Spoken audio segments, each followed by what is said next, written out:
This episode brought to you in part by Thrive Fantasy, available in the App Store, Play Store, or by visiting their website, thrivefantasy.com. Use the promo code FANATICS when you sign up today, and you will receive an instant $20 bonus on your first deposit of $20 or more. Sign up and hashtag prop up today. Welcome to Perfectville, your first place podcast of your second place Miami Dolphins, now part of the Fanatics Network. I am Sam Marcoux, and he is the two-time Hall of Famer. Of course, I'm talking about Christopher Cullen. Chris, how in the hell are you, my friend? Sam, I'm as good as I've been in a very long time, and there's a reason for that. A, the Mandalorian's back on Friday. That's exciting. That's why I have the Funko this week.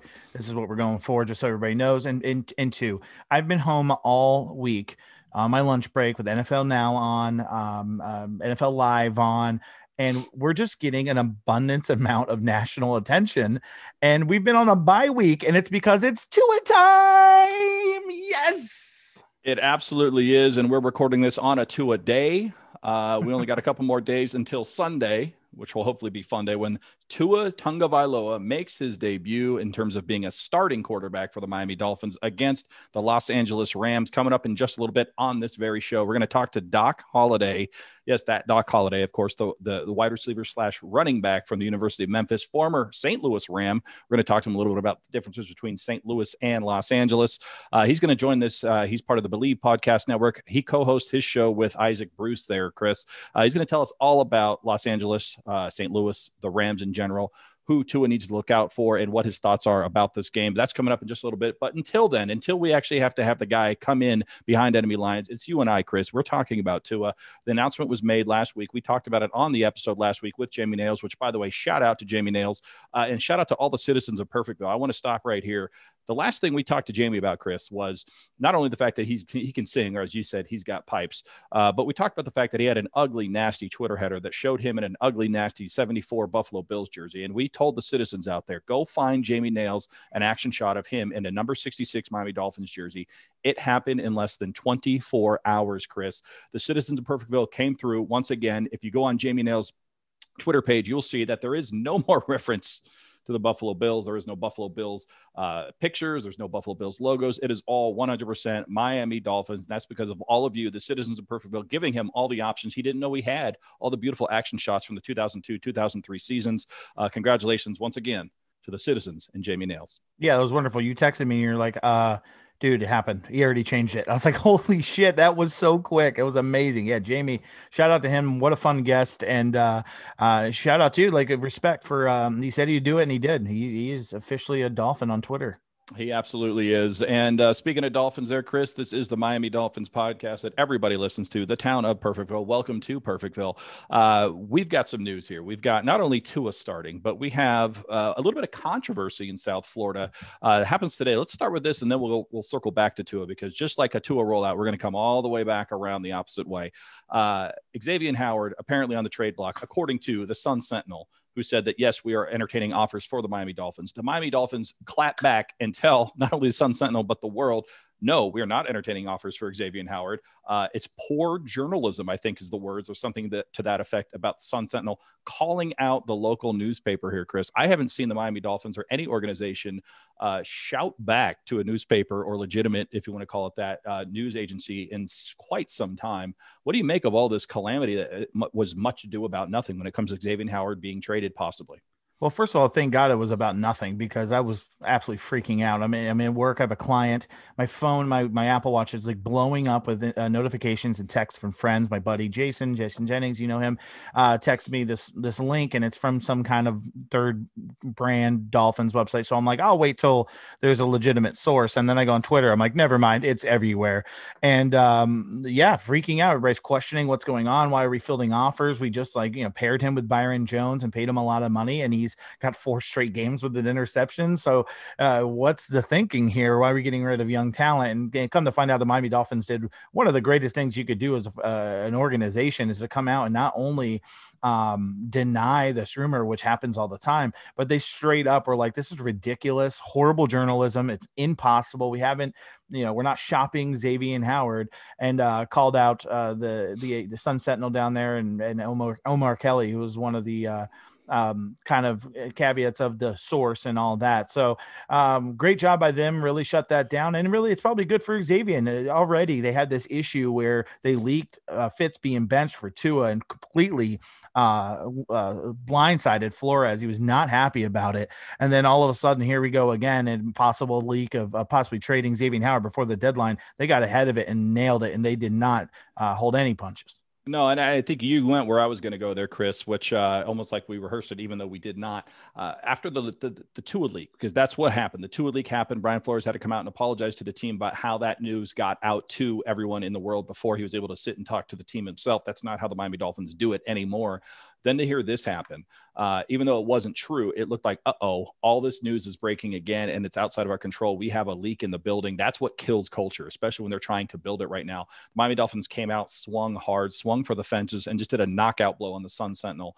It probably ends there. I think they probably learned their lesson because they got the newspaper rolled up and smacked on their dog's nose. But wow, I couldn't believe how hard the Miami Dolphins came out. It would have been very easy for them to just like, no, this isn't anything. But they came out and not only said this is not true, they said it was poor journalism, which when you're a journalist, I can tell you from experience, is almost like the worst thing you can possibly say to a journalist. So they used basically the nuclear option to tell everybody this is not true. And I think you're right. It was a message to Xavier Howard saying, no, we want you here. We love you here. We think what we have going on here is amazing. And we're not going to let some bullshit rumors torpedo what we're doing and what we're building here in Miami. Yeah, you got to control that immediately when something happens like that.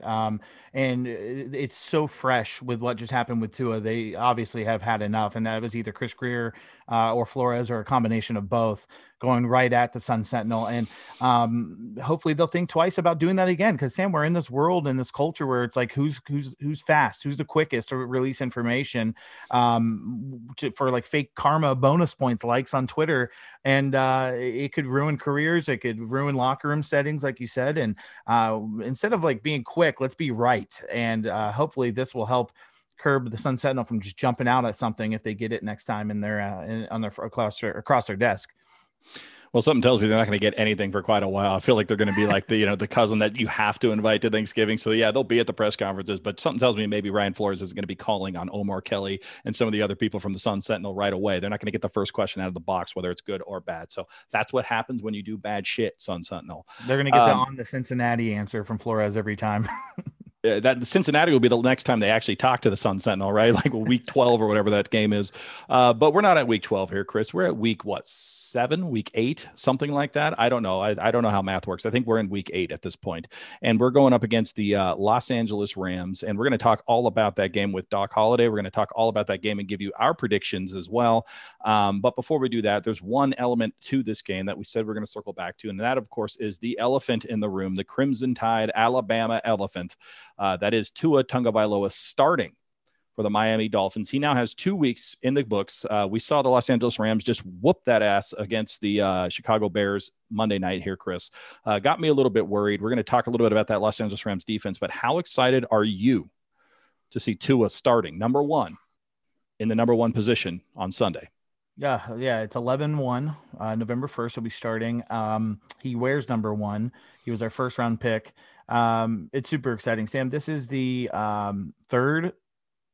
second quarterback we've drafted in the first round since Dan Marino, Tannehill being in the first. And it's exciting. It's something that we were talking about last year, before the season, tank for Tua. Everybody's talking about that.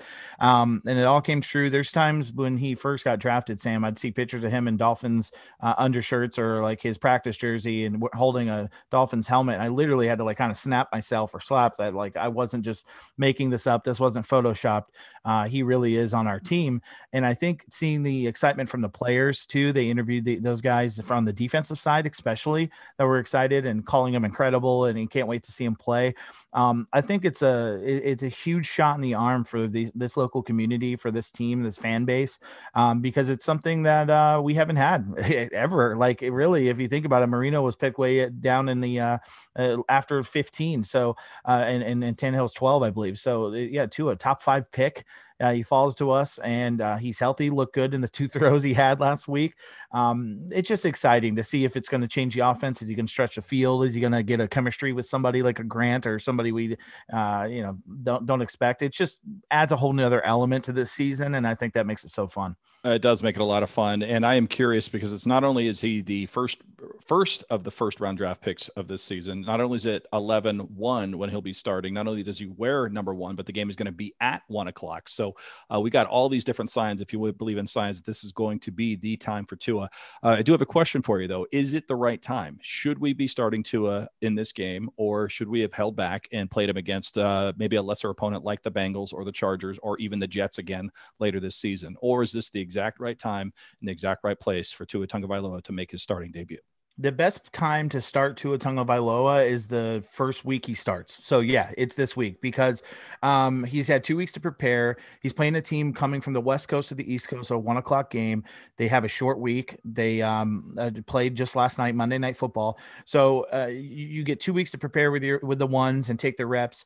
If he's ready, if he's healthy, if he's showing it in practice, he's a better player than Fitzpatrick right now, then anytime's the best time. Because here's the thing, Sam. Yes, Aaron Donald's a monster. Yes, Jalen Ramsey's a great corner, but this is the NFL. Any defense he plays are going to have great players. So you can't sit there and, not that one. They have this guy. Oh, well, no, they have a really good speed rush. Oh, that team blitz is good. You got to throw them out there and play. It doesn't matter. What better than to put that donut on the on deck circle and play a tough defense and then take that donut off for some of those weaker games. And he's already played these Titans, these other men, and he's ready. Yeah. Do you think this was 100% a football decision, or do you think this was something that had pressure from Chris Greer, Stephen Ross, and maybe the brass from the Miami Dolphins? And the reason I ask that is that the reports are that when Tua took the field against the Jets a couple of weeks ago for that last series, the ratings shot right up. Yes. Everyone called their friends and said Tua's in the game. Everyone turned the game on, and the local ratings went way up to see Tua. Do you think that this decision was made based on just how ready he is to go up against a team like the Los Angeles Rams? Or do you think based on that ratings information, there was some pressure from the higher ups down saying, this is our guy, we have an interest here, we have to capitalize now? I think it's a combination of maybe that and possibility too of the success that Herbert and Burrow are having to say, hey, dude, come on, can we get our toy out there and see our shiny new toy and see what he's like opening a toy at Christmas and keeping it in the wrapping paper. Like you want to bust this thing open and play your N64 and get going. Like, come on, Mario Kart is waiting. So I think it's a combination of that, the success of the other rookies, probably the ratings, but also the bye week. I really have a feeling that the plan all along was Tua to play and take his reps as long as he was healthy and practicing well during the bye week. The problem is COVID moved the bye week from week 11 to week 6 or 7. So you just had to change the plans. It's COVID season. Like that happens. Plans change. I think it's a combination of all that. And I think really just the plan all along was the bye week. I think you're right. I think the plan all along was to go up against the Jets coming out of the bye week, or maybe going into the bye week and then having the bye week and then playing the Jets again. But that didn't happen. I really thought maybe they would start doing those packages like we talked about last week. Like maybe there'd be a couple of packages where Tua comes in relief of Ryan Fitzpatrick just to get his feet wet and make sure that everything's okay. But that's not happening. And we're embracing this full thing. I mean, you're a Tua fan. I'm a Tua fan. Everybody's a Tua fan. The entire town of Perfectville, Dolphin fans everywhere worldwide are just anxious to see this guy start and see what he can do against the Los Angeles Rams. I'm going to give my prediction for the Rams game in just a little bit. I know you are as well, and we're going to be joined by Doc Holliday in just a couple of minutes, but I want everybody to understand a couple of things. We talked about this going into the Seattle game, by the way, and it turned out we were correct. So I think we're going to do this again. The Miami Dolphins are playing the Los Angeles Rams this weekend. The week after that, they play the Arizona Cardinals, who just beat that Seattle Seahawks team I was referencing, has a pretty good quarterback in Kyler Murray. But after that, Chris, the Miami Dolphins have, not necessarily in this order, the Denver Broncos, the New York Jets again, the Cincinnati Bengals, and the Los Angeles Chargers. So I'm going to repeat that. The Miami Dolphins in Tua, after the next 2 weeks of playing, has the New York Jets, the Los Angeles Chargers, the Cincinnati Bengals, and the Denver Broncos. 4 very bad teams for him to feast on. So if we can get past the Los Angeles Rams, if we can get past the Arizona Cardinals, all of a sudden you've got 4 very, very winnable games that you and I would actually, we might be have the Dolphins favored if we were playing quarterback, let alone Tua. So all is not lost if he does come out and not beat the Los Angeles Rams or the Arizona Cardinals for the next 2 weeks. But if we are able to get past the Los Angeles Rams, let's just say, all of a sudden you're looking at a team that not only is probably going to go 8-8, but probably has a chance to go 9-7, which this season in particular is huge, Chris. Because if you go 9-7 this particular year, 2020 NFL, you have a really, really good shot of making the playoffs because that extra wild card shot. So especially when you look at the fact that the Patriots just got smoked by the San Francisco 49ers when we smoked those San Francisco 49ers, especially when you look at how bad the Jets are and how bad that Jets team is, almost just beat the Buffalo Bills, a team that we almost beat as well. So it's a very winnable division. So anybody who thinks that we're starting Tua because we've given up and punted into next season or just given him experience is dead wrong. But keep in mind, it's the long play, Doll fans. So look at this over the next 6 weeks. There's 4, if not 5, very winnable games for Tua Tagovailoa and the Miami Dolphins. We'll talk all about the Los Angeles Rams game in just a little bit. And we're going to go pay some bills, and we're going to come back. We're going to talk to Doc Holliday, get his thoughts on the Miami Dolphins, Los Angeles Rams, and what he thinks is going to happen this weekend. I'll be your Huckleberry. Right at this moment, there are men everywhere, doing manly things. Beards unkempt, hair run amok, leaving them in a state of hair despair. And that's just what we can see. Never mind what's going on downstairs. But it doesn't have to be that way. Thanks to our friends at Manscaped. Go to manscaped.com and enter our promo code FINSUP to save an instant 20%, get free shipping, and help quell the hair despair in your life. These bearded bros are counting on you. Won't you help them?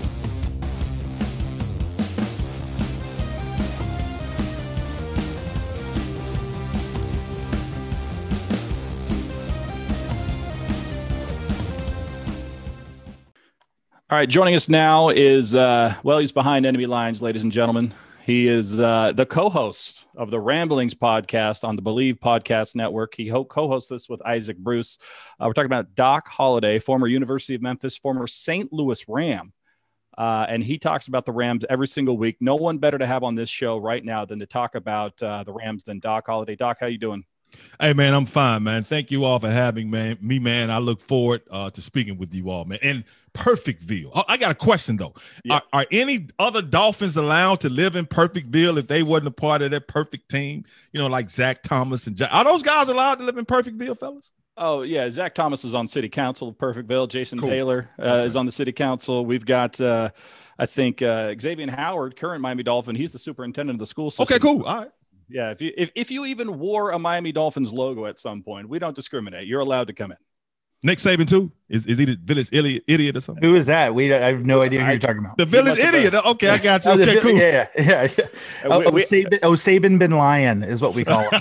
I got you, man. I got you. We made a promise though, and this is great timing. I'm glad you brought up Nick Saban because we made a promise at the beginning of the show. If Tua leads us to the promised land and the town of Perfectville is once again victorious, Miami Dolphins become Super Bowl champs during the Tua reign, Nick Saban is all forgiven. But that is cool. That until that happens, no, he's the only one that doesn't have you have more property in the town of Perfectville than Nick Saban at this point. Well, thank you. I appreciate that. Fellas. I appreciate that. Well, hey, I was excited. I'm excited because Tua's making his debut against the Miami Dolphins here, or against, I guess, hopefully not against the Miami Dolphins, against the Los Angeles Rams. And I was really excited because we beat the 49ers. Everyone beats the Jets, of course, but we're 3-3. We're seeing our star rookie come in, and I'm thinking, okay, the Los Angeles Rams, we can take them on. They're coming to our town on a short week. You know, they're playing a Chicago Bears team on Monday night. And then I watched the Los Angeles Rams play football, and the Chicago Bears pretend to play football on Monday. And all of a sudden, that excitement turns into nervous butterflies. How good is this Los Angeles Rams team, Doc? I mean, what is the expectation for the Los Angeles Rams here in 2020? Well, it all depends on, man, which Los Angeles Rams team you're looking at. If you're looking at the same Los Angeles Rams team that played on Monday Night Football, absolutely destroying the Chicago Bears, man, y'all got some problems. But if you get the Los Angeles Rams team that played against San Francisco, y'all may be cool. But I am kind of concerned that you all choosing this game to start Tua because, you know, as many problems that we had against the 49ers, man, you know, a guy named Aaron Donald, he literally plays every possession. He's like a hound dog. He's like a bulldog. So you all going to have some problems, but the Rams, man, playing some very good football, man. And, you know, if they can run the football, that's their formula for success because Goff likes to do the play action and the bootleg. So they're going to try to run the ball. So if they do that and run it effectively, they're going to give y'all some work, man. Yeah, I noticed Goff watching the game Monday. God, he seemed to do like 37 rollouts. I mean, it's just they fell for it every single time. So that's probably something we're going to hope to do with Tua, especially taking advantage of him being left-handed to roll that way. That's just a little bit of different mix up for the defense. You mentioned already Aaron Donald. Of course, he is a monster. He is a beast. I would probably cut my left arm off and just go winter soldier my whole life just to have him play in his prime for the Miami Dolphins at one point. But for Dolphins that aren't too familiar with LA Rams, who's somebody that we should worry about with Tua that's not Jalen Ramsey, that's not Aaron Donald on that defense? Well, you got a guy named Micah Kiser, man. You don't hear his name a lot, but he makes a lot of tackles. Now, he misses a lot of tackles, but he makes a lot of tackles, and he plays extremely well in that second level of their defense, which is what we need. And, of course, you talked about Jalen, you talked about Aaron Donald, and Leonard Floyd had a huge game on Monday Night Football against the Bears, man. Came out with 2 sacks, something that the Rams have been looking for him to do the entire season. Now, we don't know if it's because he played against his former team, Chicago Bears, or if it was on Monday Night Football. Really doesn't matter because he had an outstanding game. So you got to watch him. Jordan Fuller has been hurt. So if that young Lion comes back, you got to deal with him. And that secondary, Troy Hill can make some plays. You got to watch what he is, and Taylor Rapp has played well the last couple of Sundays, specifically last night. So those are some other names you got to look at. And if Ashawn Robinson comes back and plays well, you add him with Aaron Donald on that defensive line, man. That LA Rams defense plays even better, even though when you're looking at the numbers, they've been playing pretty well this season. See, this is why, Chris, we can't have guests on from other teams, because we asked for one guy and then he just gave us 7 guys and they're all legit guys. And now I'm scared for Tua's life. I don't like this. We got 3 rookies on the offensive line and a rookie playing quarterback who turns the wrong way when he throws the ball, which confused the hell out of me at the end of the Jets game a couple of weeks ago. And now you're like, well, that's one guy other than Aaron Donald. Like, no, I'm going to give you the starting 11. You better watch out. So that's got me a little bit nervous here, Chris. Doc, speaking of Tua, though, obviously that's the story here for the Miami Dolphins over the last couple of weeks. We're not quite sure why the news leaked out so early. I think this would be something that we'd want to announce like today versus last week. We don't want to give the Rams any additional time to watch tape on Tua, although everybody knows who he is, and eventually he was going to come into the game. But you're a guy who played the game at the highest level. You played in college. You played at the pro level. You've been around the game for a long time. What is the one thing? Take off the Rams hat, 'cause I know that's your team, but if you're just talking to Tua, he calls you up and says, Doc, I need some advice. What should I be looking for from the college game to the pro game? What's the one thing you would give him, just friendly advice, player to player, that he needs to be prepared for, other than, of course, Aaron Donald and Jalen Ramsey? Lean on everything that he's leaned on to get to this point. He's got to this point because he's smart, he's athletic, he's a great passer, he's a great football player, and he makes plays. I'm pretty sure when he was thrown out there with Alabama, he didn't know everything. He didn't really have that much experience. Remember, he came in and just balled out. Don't think so much. Just go out there and ball out. He has nothing to lose, man. He's a rookie. This is his first game, so expectations for him really aren't that high. Now, if he plays extremely well, they're going to be like, damn, that's what I'm talking about, too. But if he doesn't, okay, he's a rookie. He's facing the LA Rams. He's facing the best player in the NFL. So if I was speaking with Tua, I'd just say, man, relax. Go out there and be yourself. Don't overthink anything. The Dolphins keep the game plan kind of simple for him. But let him use his physical abilities. That's what I'll tell him, man, because I love watching him play. I'm looking forward to watching him play. I love that left hand. I love to see the things that he can do, and I want to see how he performs, after having such a gruesome injury in a situation like this. So that's what I would tell him. How much of an advantage is it for Miami, or at least how difficult is it to game plan, considering he has 0 NFL tape and they're kind of they are coming in on a short week. They got to travel West Coast to East Coast. It's a 1:00 game. Is this the best chance or best time, I guess, other than the fit stuff? Is this the best time he could have actually had this opportunity? He gets 2 weeks to prepare for a defense, and the Rams really don't have much NFL tape on them and don't know how we're going to use them. Is that a big advantage, you think, for Miami? I think the ideal situation would be to put Tua in there in this first start, in his first game against the New York Jets practice squad. But since you can't do that, you know what I'm saying? So I would tell Tua, and with the Rams, not sitting back trying to scout this game, you can go back and look at what he did in college. And you can just look at the small little piece he gave us the last game he played. But the advantage that Tua is going to have on the Rams is they really don't know what he's going to bring.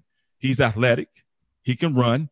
As you all said, if he uses that bootleg, man, he can get away from you. So the Rams have to stay disciplined on defense. So they have to watch all of these things, and they don't have anybody on the Rams squad that can accurately depict him in practice on the practice squad. So, and you see what Tua did in college, and we know what he's capable of doing. So his advantage is they haven't seen him on the pro level. They haven't really faced a quarterback like him yet this season. You know, Dak Prescott was, he was athletic, but Tua has another level of athleticism than Dak has. So that's what I would see the advantage for Tua is they haven't seen him, and plus he's athletic and he's left-handed, man, and that causes people some problems. Yeah, it really does. Like I said, I'm left-handed myself, so I have a special place in my heart for a left-handed quarterback. But even then, when I saw him scramble the wrong way against the Jets, I was like, what the hell's he doing? He ain't ready. I'm like, oh, yeah, that's right. He's supposed to go that way. I watched a lot of the Hard Knocks on HBO. So Hard Knocks was at Los Angeles. So it was both the Chargers and the Rams.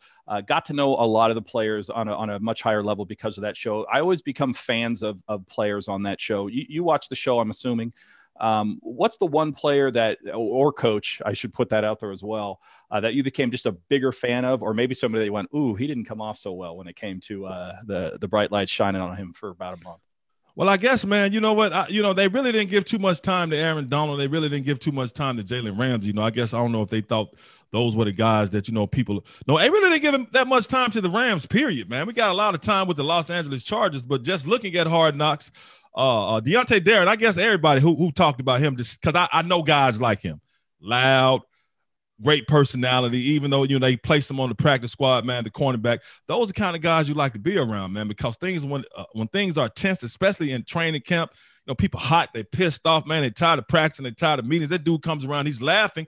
Those are the kind of dudes that you like in the locker room and around the team. So he's the one guy I looked at. I'm like, okay, my man, but I want to see if, all this stuff you're doing, will it translate on the field? And we know he can play because they kept him around, but that's the one guy I was like, okay. I think I was like the rest of the country. Like, okay, I didn't know about this guy, but now he is. He's a cool little dude.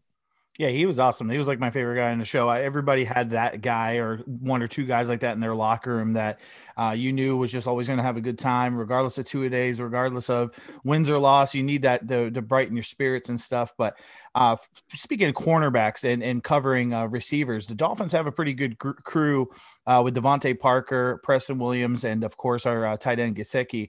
How's the Rams defense look as far as not just counting Monday, but is that a strength of theirs? Of course, Jalen Ramsey is incredible, but is that a strength of theirs? And is that something the Dolphins are going to look to exploit, you think? I think the strength is, man, the fact that you have such, you got that monster on the defensive line that can cause pressure. See, when you have somebody like Aaron Donald, man, he causes you to throw the ball before you want to. He causes you to come out of the pocket before you want to. He may not even be headed your way or close to you, but he causes you to rush. He did that with Nick Foles, down on the sideline. They were coming and he just threw the ball, and had he just stood there and threw one, Darnell Mooney would have struck Jalen Ramsey for a 94-yard touchdown, but he had the rush, but the rush wasn't even really on him that fast. So I would say just the fact that defensive line getting the pressure that they can get, and what Jalen Ramsey can do, but, Troy Hill, they can do some things, but those other guys have to work in unison. Jalen can work by himself, but those other guys have to work, I don't want to say tandem, but they have to work in unison as a group. So that may be something, and that is something that the Miami Dolphins should be able to exploit, but we have to see, because you got to keep that, that pass rush off you. And I think he just said y'all had 3 rookie offensive linemen. So that's going to be a tough task all night, man. See, this is why I think you should be able to even the odds. I think there should be more parity in the NFL, Doc. I saw a video not too long ago of Aaron Donald. He was working out with, I'm guessing, one of his personal trainers who had knives, and the guy's like trying to hit him with knives, and Aaron's just swatting him away. And I'm thinking, you know what? Maybe that's what we should. Our rookies should be allowed to carry knives in this game if they're going up against Aaron Donald. I think that's fair. What do you think? I mean, but if you saw that, man, the guy never cut him, so they can take the knives, but they're probably gonna get taken from him. It's gonna be like the book of Eli, huh? That's his personal trainer, though. They ain't trying to cut Aaron Donald. They're trying to. That's true, but damn, I don't care, man. You still working out with knives, man. You might slip up and cut me. So to even think about this, something got to be wrong in your head, bro. I'm a big comic book fan, and one of my favorite comics pairings is when Wolverine or Hulk goes crazy and is just going a destructive path, and they send Wolverine out there to catch him because he's just as crazy and he has the claws, and that's just Aaron Donald as the Hulk, and that would be our lineman trying to calm down the Incredible Hulk. He was never successful, by the way. Facts, you know what I'm saying? Facts, straight facts. It probably got a penalty for a chop block anyway, so maybe it's a bad idea for me. So comedian. Well, look, I'll tell you what. Well, we'll save that for another time. But we're talking. Speaking of Hard Knocks, I think Chris knows this very well. But last year, the Raiders were on Hard Knocks, and Jonathan Abram, very famously, fine, outstanding defensive back rookie last year for the Raiders, mispronounced salmon. And I was doing some stuff for Bleacher Report, and they asked me some questions about the Raiders, and I started talking trash about him. And wouldn't you know it, if he was actually the cameraman filming me, and then jumped out and scared the living bejesus out of me. And I happened to make fun of his college as well without knowing, and that was almost the end of old Sam Marcoux in the town of Perfectville. Look, I respect you immensely. I was watching your show or listening to your show, I think last week, and you were dissing the kickers. You were saying you weren't going to spend any time on kickers. They're not actual football teams, or they're not actual football players. They're on the football team, but they're not football players. And I was talking to Chris a little bit off air right before you showed up here, Doc, and we spend an exorbitant amount of time on punters and kickers because we feel like nobody else ever represents them for all the reasons we're talking about. I don't know where I'm going with this other than I was starting to think about people that should be excommunicated from the town of Perfectville. And I was thinking of one, and that is Mark Royals from the 2002 season, who kicked a 30-yard punt on week 17 against the Patriots. They came down, tied it, and then won in overtime and eliminated the Dolphins from the playoffs. So I think maybe you're right. Kickers are overrated. Hey, but you know what, though, man? Look, on this week's episode, I had to apologize. Well, I didn't apologize. The punter was crazy. I was about to say. He was nuts. I mean, yeah, Johnny, I had to, even before I said anything, and I didn't even say anything to Isaac before we started recording the podcast. And I was like, man, I got to eat a little crow. He was like, you sure do. I didn't even think he already knew what I was talking about, because what Johnny Hecker did, man, it's just absolutely amazing, man. 5 punts inside the 10-yard line, man, one on the 10 and the 1, the 5, the 6, and the, I mean, to do what he did, unreal. But he's still not a football player. That's what he's supposed to do, but he just gets props for that. So you must be, you're like Sam on our show. So Sam trashes a player, and immediately the next game have the game of the season. Jakeem Grant has done nothing all year. The last game before our bye week is the most productive game. Wouldn't you know it, the podcast 3 days prior, Sam is just like calling him non-mighty mouse. He's too small. He's too low to the gravity. He did it to Parker. He did it to Williams. And each game directly after had great games. So you're the Sam of your show. So do me a favor and please trash Tua. Hey, man, I can't trash Tua, man. I just tell him good luck. You got the monsters coming at you, man. Yeah, your first NFL game, remember it. But I ain't going to trash Tua because I don't want you all to win. I mean, y'all cool. It's nice to meet you, Sam, Chris. Y'all cool, man. You the Perfectville. I'm in here chilling, man. I don't know if I'm in the suburbs or I can go to the store. Can I go to the convenience store or I'm up out of here? But I ain't going to trash Tua. I want him to be successful. I just want us to get a dub. Damn it, man. I was trying because I was thinking the same thing. I did talk to Chris about this, but every single time I trash a Miami Dolphins player, they like score a touchdown, look right into the camera, go, fuck you, Sam. And I'm like, oh, great. So I was hoping maybe after the kicker controversy from last week and then seeing what Johnny Hecker did, that maybe you would trash Tua for us and we could walk out here feeling. Hey, I got to back up Doc, though, as a player. I'll tell you a quick story. I played with Jonathan Phillips. You Google him. He got a full ride to the University of Florida, won 2 national championships with Tebow and Chris Leak those 2 years. Yeah. Hated the game of football. He played soccer his whole life. He broke every Florida State record for touchbacks. He kicked the ball, 52-yard field goal in the playoffs. He's like, I met him after college years later, and he shows me his 2 gigantic national championship rings. And I just remember him hanging out in the trainer's room, never running sprints with us, just completely hated the game of football, but it gave him an undergraduate to University of Miami after winning 2 national championships at Florida. And I just absolutely despise him for it. See, that's the problem because they watch us practice. They just sit and chill. They don't run. They don't lift weights. They chill in the shade. So that's why I be hard on them, man. Isaac loves him. He loves everybody. I don't care. I'm going to call you out and I'm going to talk about you. But Isaac is Mr. I'm going to put your arms around. I love all of them because I'm a Pro Football Hall of Famer and he's my friends. You know what I'm saying? So. Well, now, based on that, Isaac's going to have an amazing game against the Miami Dolphins this weekend because Doc's just going hard on him. I got a couple of questions for you here. These aren't necessarily based on the game of football here, Doc. But and by the way, Doc Holliday, as part of the Ramblings podcast, part of the BLEAV Podcast Network, joining us here in the town of Perfectville, talking all things Los Angeles Rams. And that's where I wanted to go next. You played for the St. Louis Rams. Yeah. And for me, growing up in California, it was always the Los Angeles Rams. But they moved to St. Louis, and I got used to calling the St. Louis Rams, just like I still call them the San Diego Chargers to this day. Is it hard calling the Los Angeles Rams? It still doesn't ring off the tongue for me. And I know it's been a couple of seasons now, but is it hard to call them the Los Angeles Rams when you know them and play for them as the St. Louis Rams? You know what? Not really, because every time I address them, and even now, man, I just always said the Rams. They'd be like, who you play for? I play for the Rams. Never really the St. Louis Rams. I play for the Rams. So when they moved to LA, it's like, I play for the Rams. Oh, in LA? No, in St. Louis, before they got good, that's when I played. So it's really not that hard for me, man. And, and plus it's still kind of icky with St. Louis fans. They don't like the, so I won't even make them mad. I just say the Rams, so no, it's not a problem.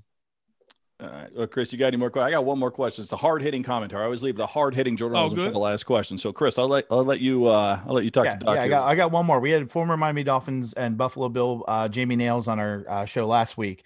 And one of my favorite parts of the segment is I just went completely off football, because when you play football, you're around football. That's what all people know you for. And that's just not it. We're human beings too. And I asked Jamie, I'm going to ask you, what's something about you that people might not know? I know you're like, TV podcast personality, played football for Memphis and St. Louis, the Rams. What's something that no one knows about you that's wholesome? Do you like fishing? Do you like barbecuing? Is there something that's a hidden talent or hidden secret or favorite of yours that has nothing to do with the contact sport of football?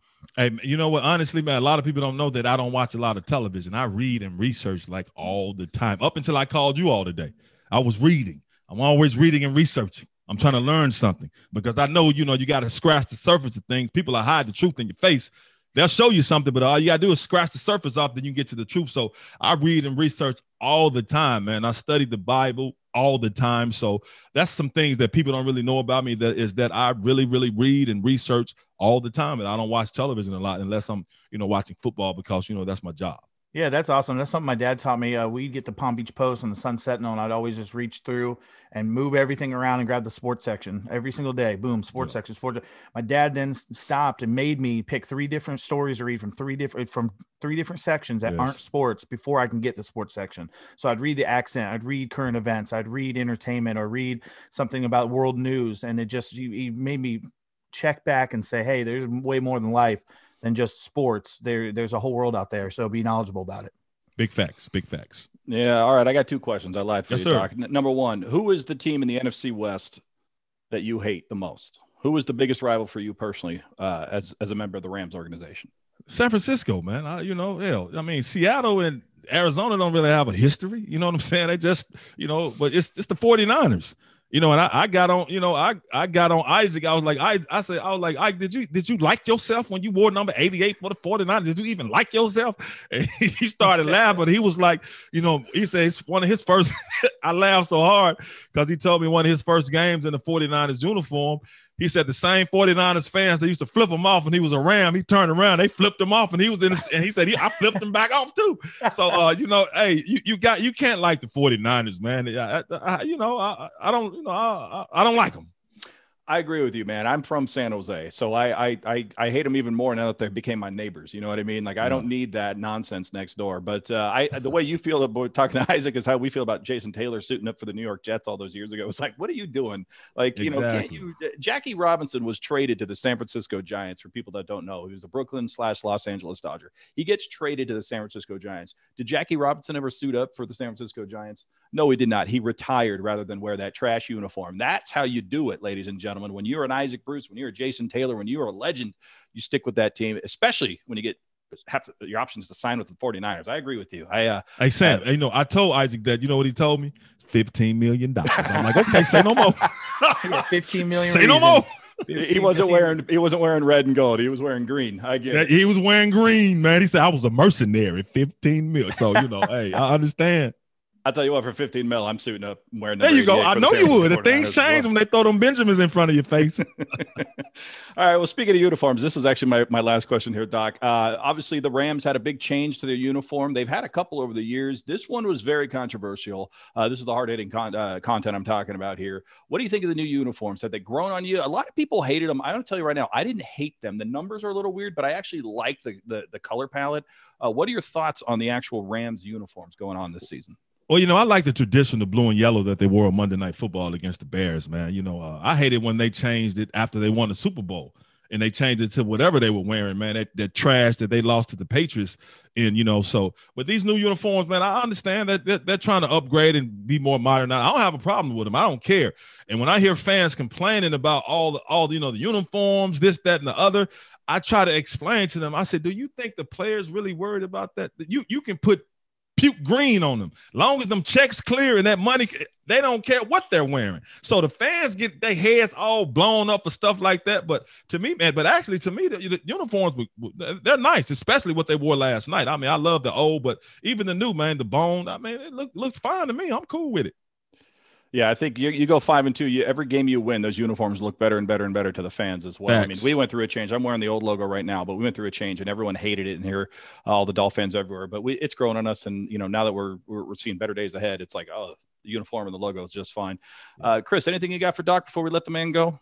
Yeah, man, give us an unbiased opinion. What do you think the final product happens on Sunday? How do you think it turns out? We're gonna beat the hell out of y'all, man. Damn. Damn.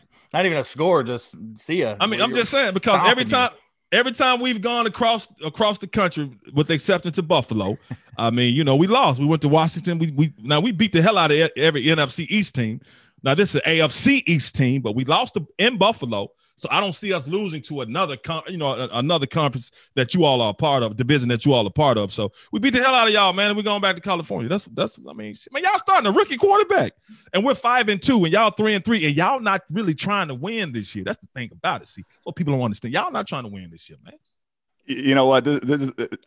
You guys got screwed against Buffalo, by the way. I was rooting for you guys and the refs. So we don't have the refs on our side ever in Miami. So we don't have, 15-on-12 or 15-on-11, whatever they're starting these days in the NFL. I love the confidence there. I hope you're wrong, with all due respect. We want to see Tua come out 1-0, but I love the confidence. And if it does happen, if the Rams, Chris, do beat the hell out of the Miami Dolphins, I really hope Sports Center and every local sports station announces the score just the way Doc Holliday did. And here's the score of the Dolphins-Rams game. The Rams beat the hell out of y'all. Bust that ass, man. Bust that ass, man. 31-17, man. Bust that ass, bro. There it is. He's on the board, 31-17. We're going to give our picks here just a little bit. Doc Holliday, thank you very much for joining us here. You can catch Doc Holliday every single week on the Ramblings podcast, part of the BLEAV Podcast Network, along with his co-host, Isaac Bruce, former 49er. Just kidding, Isaac. We love you. Hey, look, man, he don't play about that, man. Just kidding around. Hey, Doc, thank you very much for joining us. Thanks, Doc. Hey, thank you all, fellas. Appreciate it, man. It was nice, man. Thank you all. Special thanks to Doc Holliday for joining us once again, part of the BLEAV Podcast Network. His podcast is called Ramblings, along with himself and Isaac Bruce. He didn't hold any punches there, Chris. He flat out said the Rams are smashing the Miami Dolphins, and then ultimately gave us a prediction of 31-17. Yeah, I thought that was even him being nice. Like when I asked him, he's like, "Oh, we're gonna beat the shit out of you," but I guess here's a score because we're on a podcast, right? Well, it's very funny because I don't think people are going to see it, but he said that, we're smashing, and then he started talking. So they probably said the people that are watching us on video right now probably saw you. What they didn't see was off camera. Doc is looking at both of us like, is that a real question? Like, are you serious? You're starting a rookie quarterback. So he's very confident in Los Angeles Rams. What about you, Chris? Are we getting smashed by the Los Angeles Rams? What is your prediction? What do you think happens this Sunday at 1:00 when Tua makes his start? Yeah, good question. So, with what he said, though, I asked him, in the interview, or you did, and he said it depends on which Rams team we see. So, obviously, this team has had some inconsistencies. They're coming off a short week. They travel across the country. He seemed confident in that wasn't going to be a problem. Who knows? It's a 1:00 game. The one kind of caveat too is obviously we mentioned it in the interview. You have no tape in the NFL of Tua, how we're going to use him, how Chan Gailey's going to formulate a game plan. There's nothing to really go off of. So I feel like that they're going to have to dodge and weave that in the first few scripted plays. But when the dust settles, it's going to be football, men versus men. Their defense, if they play like they did against the Bears, which the Bears scored a touchdown, that was the offense like fumbling or throwing a pick six. That was not the defense even giving up one score. So they were really tough, very tough defense. 3 rookies on the line. I think Tua plays a decent game. People are happy. He cements himself as a guy, but I can see the Rams here doing some damage, especially if they can run the ball with those running backs and set up Goff in the play action. I'm going to say this. I think the Los Angeles Rams have an amazingly generational talent in Aaron Donald. I mean, we talked all about it with Doc Holliday. Everybody knows who Aaron Donald is. Everybody knows when you say Aaron Donald, what he does for a living and what he gets paid handsomely to do.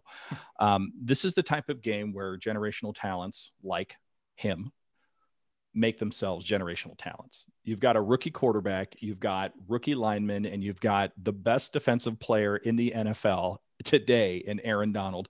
He is licking his chops. So the Miami Dolphins, if they're going to win this game, especially since the Los Angeles Rams just came off of a short week blasting of a 5-1 at the time Chicago Bears team, they're feeling themselves right now. They are embarrassed by that San Francisco 49ers team that we decimated a couple weeks back there, Chris. They're looking to come in here. They're looking to make a name for themselves. They know what the ratings were when Tua came in. They know the spike happened. They know everybody's looking at this game right now and has a ton of interest in seeing what Tua is going to do or not do against this Los Angeles Rams team. I look for this Los Angeles Rams defense to come out fired up. I look for them to come out just looking to hit Tua and put him out of the game. They want to see Ryan Fitzpatrick come back into this game. That's what they want to see. That's their mission. And I think Aaron Donald is going to try to captain that ship if he can. I think the Miami Dolphins have to counter that by using misdirection, use every trick in the book. We talked about this in the past. Rollouts, like you mentioned with Doc Holliday, you got to use Tua's strengths. You got to roll him out. You got to get him in space. You got to get him away from Aaron Donald. And if you can, get him away from Aaron Donald and Jalen Ramsey at the same time. Now, Doc mentioned about 8 different defensive players that are also good that we should be keeping a lookout for. And I agree with him. But you know what? I'm going to take my chances with those linebackers and those other defensive backs and just stay away from Jalen Ramsey and stay away from Aaron Donald. I think this is going to be a low-scoring game. I don't think we're going to see a lot of highfalutin offense right now because we don't have Ryan Fitzpatrick out there just chucking it up, playing sandlot football. I think you're going to see a little bit of a tempered offensive game plan. You're also going to see Tua just adjust to everything that's going on around him. I expect a heavy dose of run plays. I expect a heavy dose of short play actions. I expect a heavy dose of run pass options out of Chan Gailey and Tua Tagovailoa. But ultimately, I think this is going to be a very low scoring game. I'm thinking somewhere in the teens, Chris, somewhere like 17-10. That could go either way. I'm not going to say yet who I think is going to win this game, but I expect it to be a low scoring. Take the under if you're gambling on my bookie. Oh, okay. Yeah, I'm actually thinking the opposite. I think we come out there. We mentioned it on our last show. What would you do if we were offensive coordinators? And we both said go deep, first play with Tua. I don't know if they're ready to, to put the gloves on with Tua. I really don't believe that. I think that there's a possibility if he's ready, they're going to go out there and they're going to have a formulated full game plan for him, especially with 2 weeks. And they're going to get Parker involved. They're going to get Secchi involved, and they're going to get Grant and the speedster guys involved too. Although one way to beat Aaron Donald and his just absolute disgusting speed rush up the inside there, even being double teamed, is quick passes. So you're going to see the slants, you're going to see the quick screens, draw plays, things like that. Like you mentioned, that you're going to have to just go to the toy box here and open up everything. And it'd be really nice if we can get a former NFC West player involved, like a Matt Breida or Gaskins, of course, and some big screen games that kind of mitigate that pass rush and take advantage of their full tilt pass, because I can see this being two ways. Of course, and this is the easy way out, but I can see it being very high scoring because it's just a shootout, or something along the lines of like a 17-14, 20-17 type deal. Yeah, I could see it either way too, especially when you look at Tua's history of coming out and just throwing bombs in the national championship game. He doesn't really hold back any, but we talked about what you and I would do. I'm talking about what Chan Gailey is going to do. And I think traditionally, especially with a rookie quarterback, he's going to start him off slow. I think those plays are going to be scripted the first 10 to 15, and then they're going to adjust from there. But I think there might be some success in letting the defense over pursue and then taking advantage of that. So what I mean by that are maybe some draw plays and some run pass options where Tua can actually take a look, see his first option, know it's not there, know that the pass rush is coming by him, and then he can run past them. And that's going to keep them on their heels early if that works. If not, if he gets smashed the very first play, then I don't know what the fuck happens after that. But yeah, we have to get after Goff too. We didn't mention our defense much. We need to get after Goff. We need to stop their run game and make him force them to pass it against Byron Jones and Xavier Howard. If we do that and keep it a close game, that's all we want. We want to just stay close within striking distance. So when we get the ball late in the game, we have an opportunity for game-winning field goal or a play that puts us over the top. Yeah, and I think it is going to be a close game, whether it is a high-scoring game or a low-scoring game. I think it is going to be a one-possession game. I think we're better than most people are giving us credit for, even with a rookie quarterback. And I think the Rams, man, they're in a tough division there. You got 4 teams in the NFC West that quite frankly, have winning records right now. So they have a really, really good, they're battle tested, if you want to call it that. And they're probably looking at the Miami Dolphins as a team, especially coming off that Chicago Bears team game that they could get fat on. So I'm going to bank on the fact that they're going to take us for maybe a little bit for granted. And plus, man, Chris, I got to say it. It's Tua's first game. You think I'm going to predict a loss on Tua's first game? The Miami Dolphins are winning this game. I don't give a shit what Doc Holliday says. I hope he's wrong. I hope I'm right. I see us winning 17-14, Tua with a game-winning drive with 5 minutes left in the game. That's how this is going down. All right. So here's my thing. And this is what I wanted to wait to bring up. Okay. Short week, fly across the country, no tape on Tua.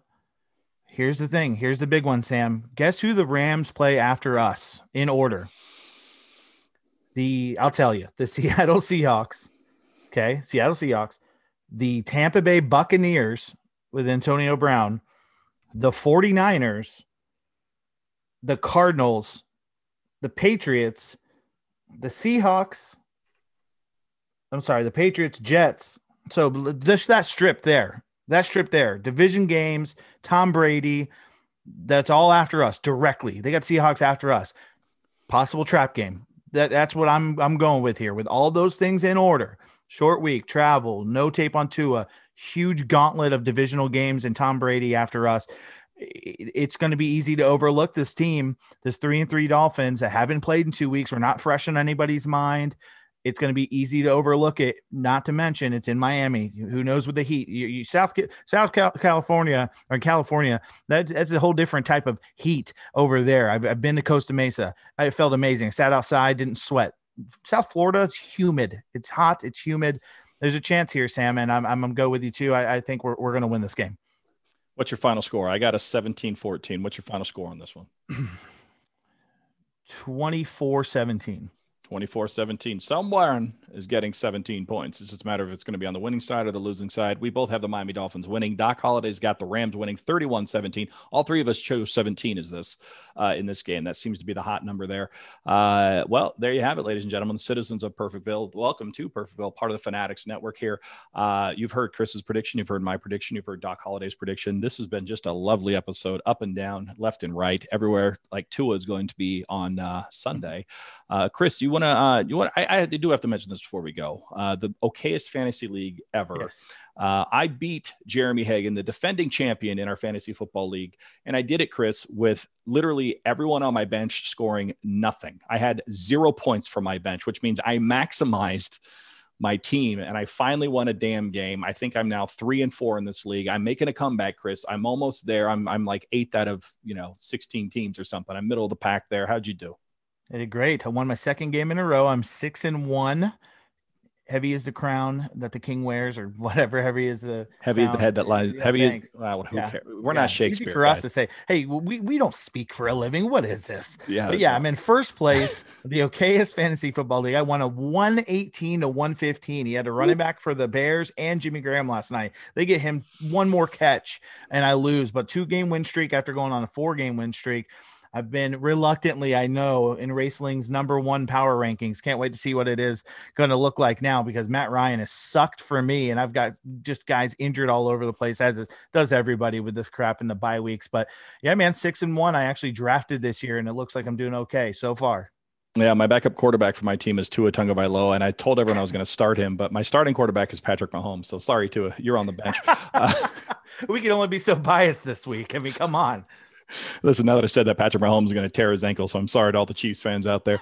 All right, with that said, coming in off the bench. That's what. Oh my God, can you imagine the fall from grace if you go from Patrick Mahomes to 40-year-old Chad Henne, the robot, to Hennebot? I mean, I know he was there before, but my God, what a depressing day for Kansas City whenever that happens.